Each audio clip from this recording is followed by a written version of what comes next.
Tout grand merci, Victor, pour cette introduction et surtout un tout grand merci pour cette invitation. In imagine ambulat homo. L'homme marche dans l'image. C'est par cette phrase de saint Augustin que j'ai, vous l'avez constaté, rebaptisé cette communication, ou à tout le moins une partie de son titre. Citation que je vais tirer au-delà de son contexte d'origine, afin de rendre compte d'une certaine condition pérégrine de l'image européenne au premier âge moderne, et cela à travers le médium de la gravure, médium qui s'est révélé être un puissant connecteur et un efficace vecteur dans la mobilité non plus des artistes, mais de leurs œuvres, et plus fondamentalement, aspect quelque peu négligé par rapport aux deux autres, les artistes et les œuvres, également dans la fondation d'une certaine culture visuelle européenne qui, comme nous allons le voir, trouve pour une bonne part son origine à Anvers. On pourrait en effet parler de cette ville des anciens Pays-Bas méridionaux comme l'un des principaux, et j'en prends une expression anglaise, broadcast center de l'époque, c'est-à-dire l'un des principaux émetteurs et diffuseurs des images imprimées à l'échelle européenne mais aussi mondiale. Avant d'envisager le rôle de cette ville et de ses graveurs dans l'invention de ce qu'on pourrait appeler une koiné graphique, rappelons le sens précis de la formule d'Augustin, qui n'est à vrai dire qu'une reprise du verset 7 du psaume 39. In imagine per transit homo. Il est d'abord intéressant de remarquer que la plupart des traductions françaises, et cela depuis le XVIe siècle, ont remplacé le mot « image » par le mot « ombre ». Cela donc afin de bien marquer la condition déchue de l'homme qui passe sur terre comme une ombre. Il est aussi intéressant de souligner que certains traducteurs, comme Isaac Lemaître de Sassy dans sa traduction des psaumes en 1665, cherche à conserver le sens de la préposition « in ». Je cite la traduction du maître de Sassy, « L'homme passe sa vie dans des ombres et dans des images ». Traduction qui, outre le fait de passer au pluriel l'ablatif singulier, in imagine, présente l'intérêt d'opérer un déplacement depuis la dimension ontologique, le fait que l'homme ait été créé à l'image et la ressemblance de Dieu, vers la dimension existentielle, ce que vient renforcer le choix chez Augustin du verbe ambulare, marcher, qui est celui en fait retenu déjà par la Vetus Latina, la version de la Bible latine avant la Vulgate, qui, elle, préfère le terme per transire, passer à travers. Quoi qu'il en soit, ce qui compte fondamentalement aux yeux de saint Augustin, c'est que le terme « image » ne qualifie pas seulement la condition déchue de l'homme, mais l'espoir d'une ressemblance à reconquérir, dont l'incarnation va réaffirmer la promesse. Or, il importe pour mon propos de souligner qu'Augustin convoque explicitement, et il n'est pas le seul, il convoque explicitement le paradigme indiciaire pour désigner cette condition imaginale de l'homme. L'image de Dieu en l'homme est de l'ordre de la trace en quête de sa matrice. Et je cite Augustin dans le De Trinitate, « Le véritable honneur de l'homme, c'est d'être l'image et la ressemblance de Dieu, image qui ne se conserve qu'en allant vers celui par qui elle est imprimée, à quo imprimatur. Si l'homme marche dans ou comme image, il le fait donc essentiellement comme empreinte ou comme gravure. Alors, je suis conscient qu'en parlant de gravure, j'opère là un glissement assez anachronique. Il a déjà été question de l'anachronisme un peu plus tôt. Mais il me permet, cet anachronisme, de mettre en lumière la façon dont la révolution de l'image imprimée au premier âge moderne va résonner, on pourrait même dire entrer en phase avec cette anthropologie chrétienne de l'image. Et j'ai retenu ici un seul exemple qui me paraît assez éloquent à cet égard. C'est bien ce paradigme indiciaire qui apparaît de manière on ne peut plus explicite dans un emblème tiré du volume célébrant le premier centenaire de la Compagnie de Jésus. Donc vous avez ici le frontispice, le bien nommé Imago Primi Saeculi Societatis Jesu, l'image du premier siècle de la Compagnie de Jésus, la Société de Jésus, publiée à Anvers en 1640.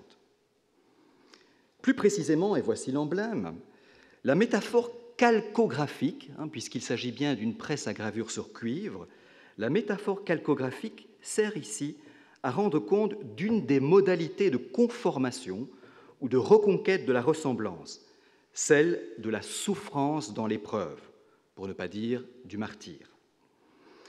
Comme vous le voyez, l'image nous montre un personnage en train d'actionner une presse à gravure sur laquelle sont accrochées les images d'un crucifix et d'une piéta, autrement dit, deux images étroitement liées à la passion du Christ.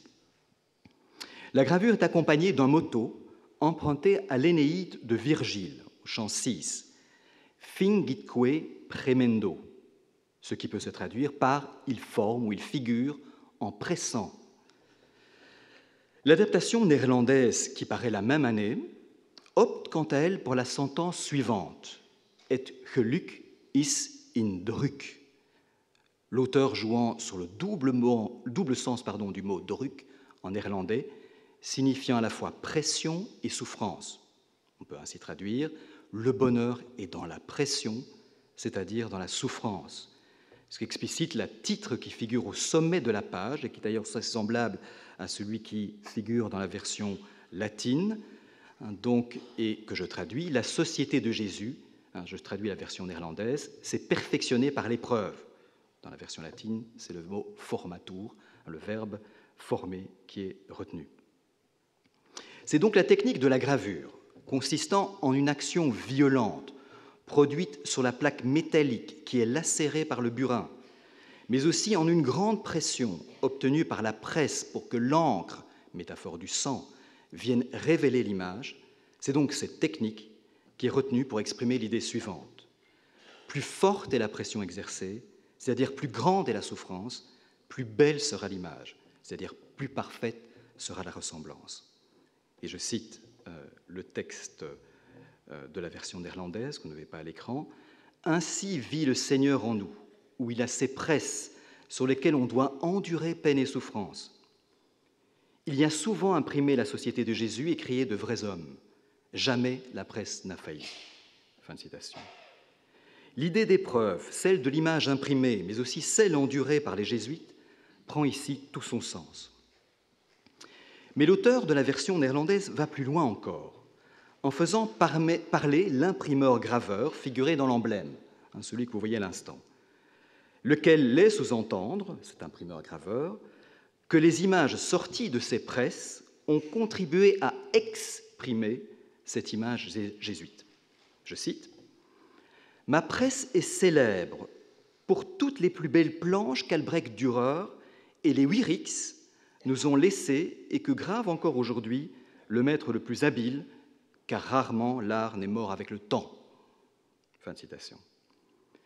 On voit donc citer côte à côte, d'une part, le maître incontesté de la gravure dont on s'arrache les œuvres dès le XVIe siècle, à savoir Dürer, et d'autre part, une famille de graveurs anversois, les Wierix, qui ont bâti leur célébrité non seulement sur la reproduction et l'interprétation d'œuvres d'autres artistes, dont Dürer, mais surtout sur la création d'œuvres originales, fort peu comparables, ceci dit, et vous le constatez, à celles du maître allemand.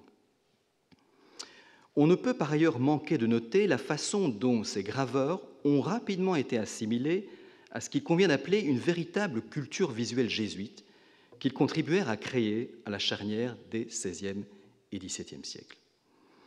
Ils furent en particulier les principaux exécuteurs d'une immense entreprise éditoriale qui naît dans les années 1550 et s'achève dans les années 1590, à savoir non plus l'Imago, les titres ont leur importance, que je viens de vous montrer, mais les Imagines, ou plus précisément les Evangelicae Historiae Imagines, donc les images des histoires évangéliques.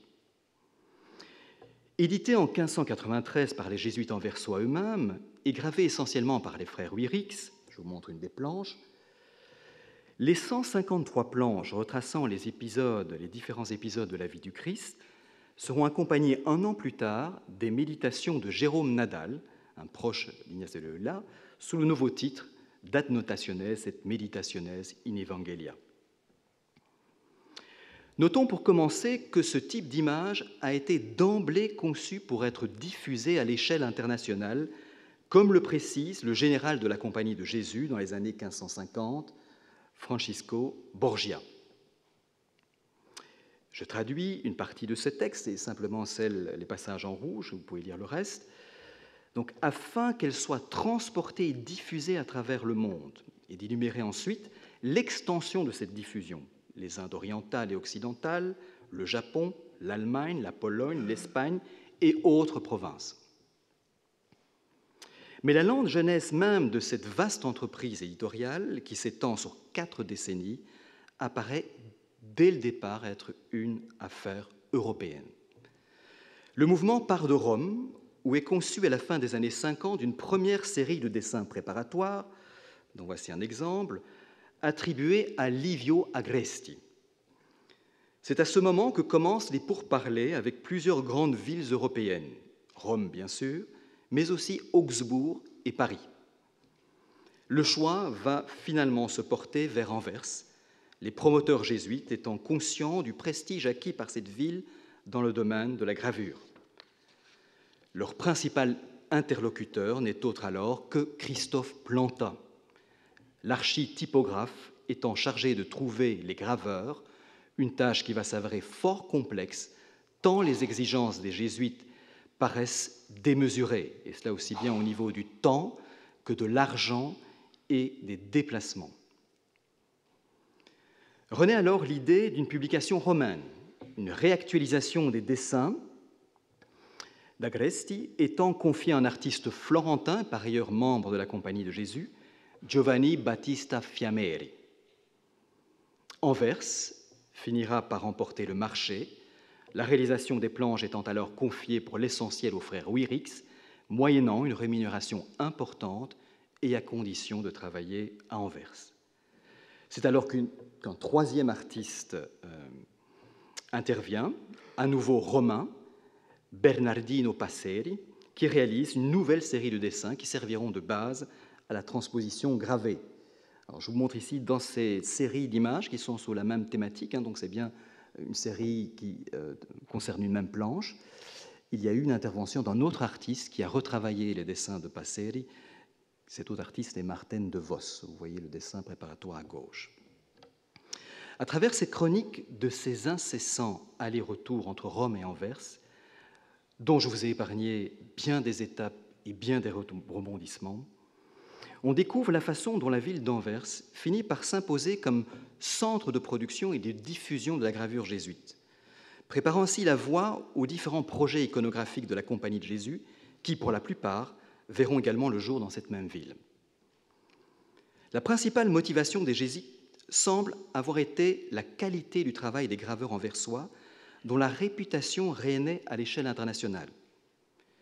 Qu'il se soit finalement résolu, après les tentatives réitérées et désespérées de Plantin pour trouver d'autres graveurs, qu'il se soit donc résolu à confier la réalisation de cette chose si dévotieuse, pour reprendre les termes mêmes de Plantin, de l'avoir confié aux frères Wierix, véritables mercenaires de la gravure anversoise, artistes à gages qui ne tiennent que rarement leurs paroles et dont les frasques étaient notoires, tout cela a de quoi étonner, surtout par contraste avec la vie du peintre et graveur jésuite Fiameri, un moment pressenti pour la réalisation des gravures. Comment ne pas voir une certaine ironie du sort dans le fait que les interprètes de ce qui est considéré à bon droit comme le monument d'une réforme des images furent tout ce qu'il y avait de moins orthodoxe et de moins recommandable dans le milieu de la gravure anversoise. Ce qui apparaît clairement, c'est que l'accent mis sur la dimension artistique alla de pair avec la décision de ne plus réserver cette publication à un usage interne à la compagnie. Dans ce cas, une édition romaine, somme toute confidentielle et bien moins coûteuse, avec des planches gravées sur bois par un auteur jésuite, aurait été suffisante. L'ambition qui s'impose progressivement est plutôt d'adresser cette publication à toute la chrétienté, aussi bien en Europe que dans les terres de mission. Cette ambition de diffusion internationale se trouve clairement exprimée dans la demande de financement adressée en 1593 au pape Clément VIII. C'est une œuvre extrêmement coûteuse, donc on a dû investir énormément d'argent. Donc, l'auteur de cette demande, qui s'appelle Paulus Orpheus, fait la publicité de l'ouvrage en ces termes. Et je vous traduis, enfin non, je vous ai donné la traduction, vous pouvez lire avec moi.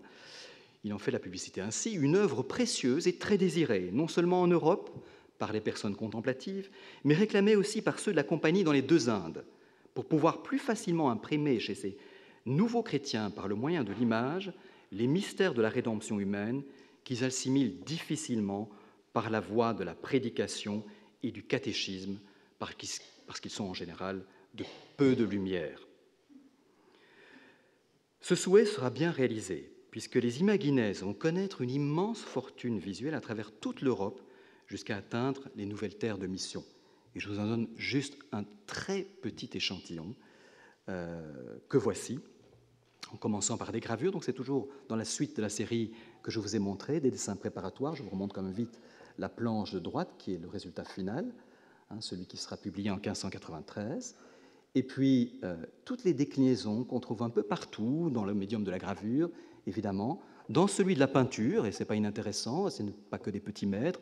Ici, vous aurez probablement reconnu une peinture de Philippe de Champaigne, clairement inspirée de la gravure de Nadal, même si le fond architecturé diffère assez fort de la gravure, mais également, et là pour vous donner du côté des deux Indes, comme on les appelle à l'époque, du côté du Pérou à gauche, et du côté de la Chine, de l'Asie, mais aussi du Japon à droite. En voici un autre bel exemple. Et j'aurais pu vous en donner bien, bien d'autres. Plutôt que d'envisager les différents modes d'assimilation de ces images dans l'Ancien comme dans les Nouveaux mondes, un champ de recherche en plein développement aujourd'hui, tous ces phénomènes d'acculturation visuelle, de métissage, d'hybridation, je me suis plutôt, pour ma part, interrogé sur les raisons qui, en amont, ont rendu possible une telle diffusion internationale et une telle propension à en faciliter l'appropriation. Comment en effet expliquer un tel succès mondial ? Est-ce que la prise en considération des seuls relais jésuites explique cette diffusion élargie et cette marque profonde laissée dans les arts des terres nouvellement christianisées ? Cela tient-il à la qualité des gravures ? Ou encore cela dépend-il de la forme qui a été donnée à ces images ? Si la réponse à la première question, celle concernant les relais jésuites, ne peut être qu'affirmative, elle n'explique pas tout. Il convient en effet de porter toute l'attention, c'est du moins mon sentiment, sur les aspects formels qui contribuèrent à l'établissement de ce que j'ai nommé en introduction une forme de koiné graphique, conçue pour se propager lointainement et imprégner durablement les cultures visuelles, essentiellement dans l'espace de l'Empire espagnol.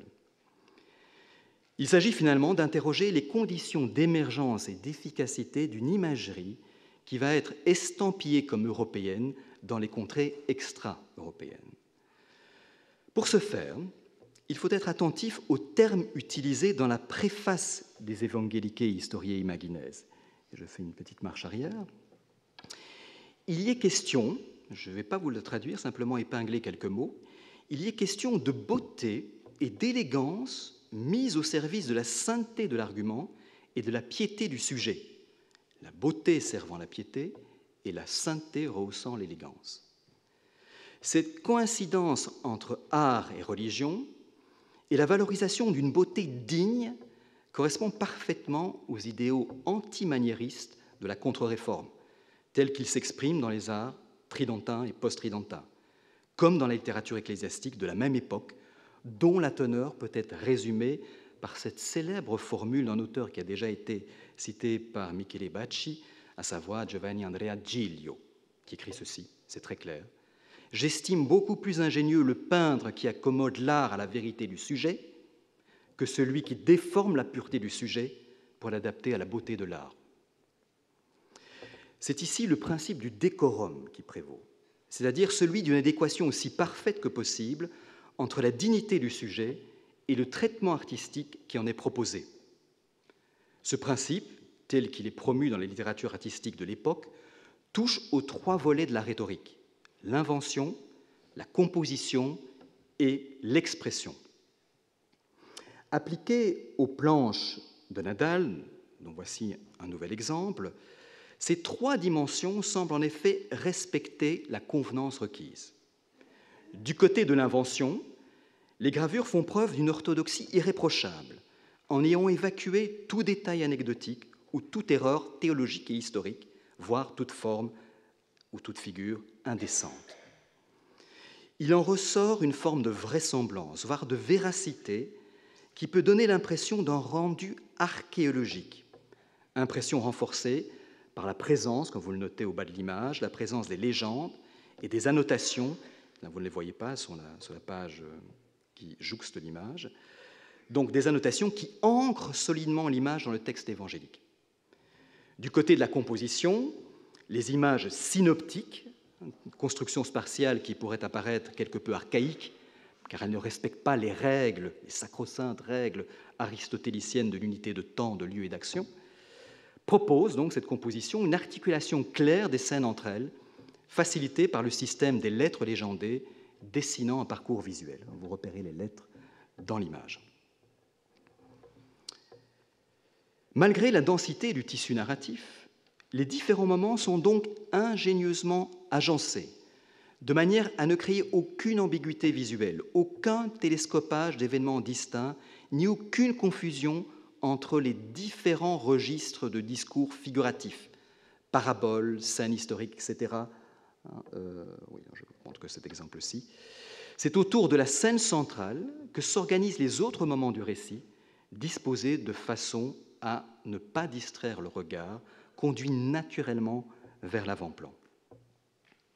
Si l'importance de ces deux dimensions, celle de l'immensio et la compositio, a déjà été relevée par plusieurs auteurs, une moindre attention a été portée à la troisième dimension, celle de l'expression, qui touche plus directement aux effets attendus sur le spectateur, à l'appréhension sensible qu'il peut ainsi avoir du message évangélique.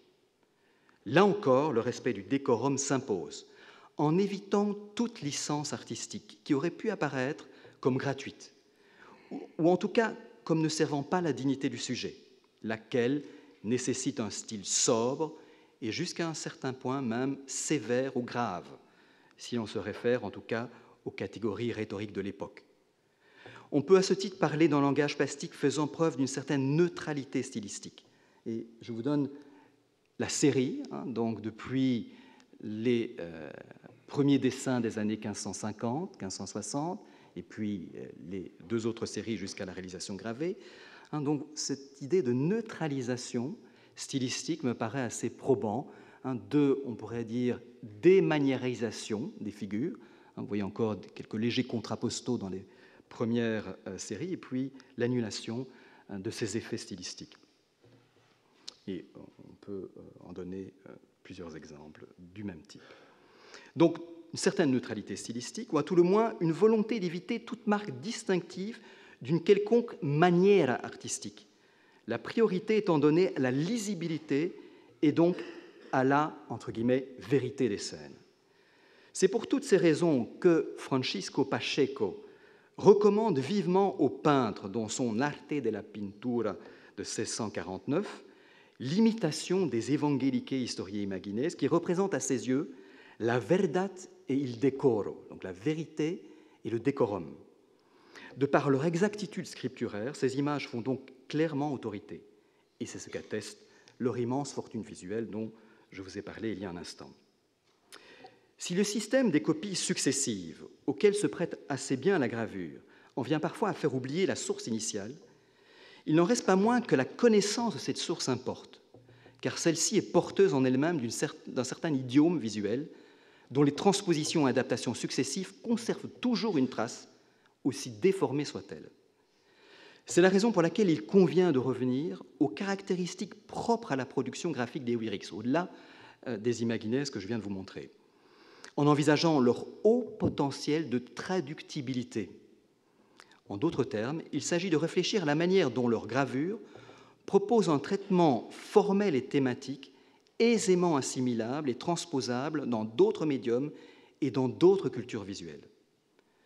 Dans leur catalogue, qui ne compte pas moins de 2000 pièces, il est remarquable de constater la faible présence de gravures d'interprétation. De même qu'il est assez frappant de constater qu'une bonne partie de leur œuvre se base sur le principe de la variation à partir de quelques types iconographiques déclinés de plusieurs manières en variant le format, la composition, le cadrage, etc. Enfin, on peut véritablement parler, et voici deux exemples, d'une certaine forme de standardisation.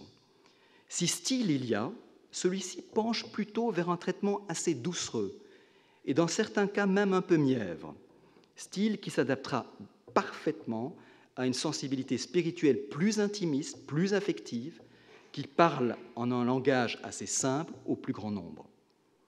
Ce n'est d'ailleurs pas un hasard si l'imagerie saint-sulpicienne au XIXe siècle puisa à foison dans le répertoire des Wierix. C'est dans leur style que réside l'effet de séduction de ces images. Je parlais de neutralisation stylistique, mais au final, il y a toujours un style. Leur tonalité affective s'adapte assez bien à une spiritualité faisant appel plus au cœur qu'à l'esprit. On pourrait finalement avancer que des œuvres des frères Wierix se dégagent des formules iconographiques et stylistiques, pour ainsi dire, passe-partout. Or, force est de constater que ce style et cette iconographie apparaîtront bien aux yeux de beaucoup de cultures conquises par l'Empire espagnol comme la marque visuelle distinctive de la catholicité européenne. Qu'elles soient utilisées à des fins dévotionnelles, méditatives ou catéchétiques, les images anversoises, et en particulier celles des Wierix, firent figure d'un authentique idiome visuel aux effets expansionnistes. Lorsqu'un autre auteur jésuite, Johannes Stegius, publie à Anvers en 1647 un catéchisme en images dont certaines planches, je vous montre un exemple, puisent leur inspiration chez les Wierix, je n'ai pas la possibilité de vous le démontrer ici, il met clairement en évidence dans le titre même de l'ouvrage l'expression de « langue des images », Bildensprache. Dans la préface, il raconte par ailleurs que, et pour ceux qui sont de fins connaisseurs du néerlandais, je vous ai reproduit ce passage que je ne vais pas citer in extenso, rassurez-vous, mais que je vais synthétiser. Dans la préface, il raconte que dans l'élaboration de cette langue, il fut inspiré par la lecture de l'histoire du premier centenaire de la Société de Jésus, donc je boucle la boucle, puisque j'avais commencé avec cet anniversaire de 1640, mais cette fois donc un ouvrage rédigé par Jacques Damien. Peu importe. Ce passage raconte la vie d'un missionnaire jésuite au Paraguay, Diego Martínez. Étudiant la théologie à Lima, ce dernier demanda au Christ ce qu'il attendait de lui. Le Christ lui répondit, à travers son image, qu'il devait travailler au salut des hommes. Martínez brûla alors tous ses écrits et pénétra dans la forêt vierge, où les âmes ne pouvaient être conquises par les oreilles, mais seulement par les yeux, car le chemin vers l'intériorité est bien plus court et bien plus sûr par ce canal. Aussi mit-il au point des tableaux reprenant les principaux points de la doctrine chrétienne qui se retrouvèrent ainsi profondément imprimés dans les esprits. Or, comme le souligne Stegius, cette méthode n'est autre que celle qu'appliquait déjà le Christ en usant des paraboles et ressemblances en tout genre. Ainsi voit-on naître le fantasme d'une langue universelle de l'image qui trouvera des prolongements jusqu'au XIXe siècle. Le père Bailly, maître d'œuvre du grand catéchisme en images, publié par la Bonne Presse à la fin du XIXe siècle, et dont certaines planches, comme celle-ci d'ailleurs, gardent le souvenir de la Bible de Natalis, comme on l'a appelée par la suite, ce père Bailly ira jusqu'à affirmer que l'image est une Pentecôte. Mais il faut bien reconnaître que les langues de feu de l'image, prétendument universelles, ont une forte coloration européenne, pour ne pas dire anversoise. Je voudrais à présent conclure en revenant à l'idée de la marche dans l'image. Et ce n'est pas à Saint-Augustin que je vais laisser le mot de la fin, mais à l'éditeur et graveur anversois Peter Baltens, qui développe, dans la préface à l'une de ses séries gravées publiées en 1580, donc avant les Imagines, qui développe un intéressant argumentaire sur la différence entre l'Antiquité et son propre temps. Et je cite, « Voici la différence que nous voyons entre l'Antiquité et le temps présent. Ce sont des choses, pour ainsi dire, fixes et immobiles que les anciens, les hommes de l'Antiquité, firent essentiellement de marbre, de bronze et d'or. Nous faisons des images légères et qui, imprimés sur papier, peuvent facilement être transportés. Tel est ce que l'on considère à bon droit la meilleure manière et la plus utile pour tout le monde, car la manière antique ne peut presque seulement être utile qu'aux habitants d'une seule cité. La nôtre, errant, je souligne 3 fois, errant à travers tout ce qui de terre se trouve sous le soleil, stimule le cœur jusqu'à des faits immenses, au même moment pour un très grand nombre de personnes qui sont éloignées les unes des autres. Fin de citation. Je retiendrai surtout de cette merveilleuse citation l'idée d'une image légère et vagabonde. Le terme latin utilisé par Baltens est le terme vagus. Ce n'est plus l'homme qui erre comme image, mais l'image qui va et vient, qui flotte littéralement, et qui fait que l'homme, au final, marche bien dans les images. Merci.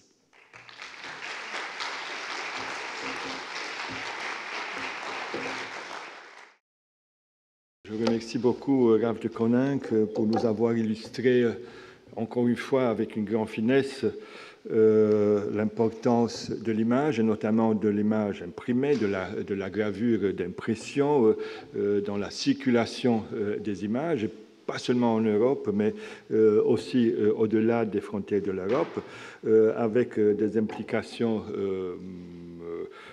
fascinante. Personnellement, j'étais interpellé par cette dialectique sur laquelle on pourra parler, entre impression et expression, qui se trouve un peu en filigrane de tout ce que Raph de Koninck nous a montré. On en discutera après le second volet, avant la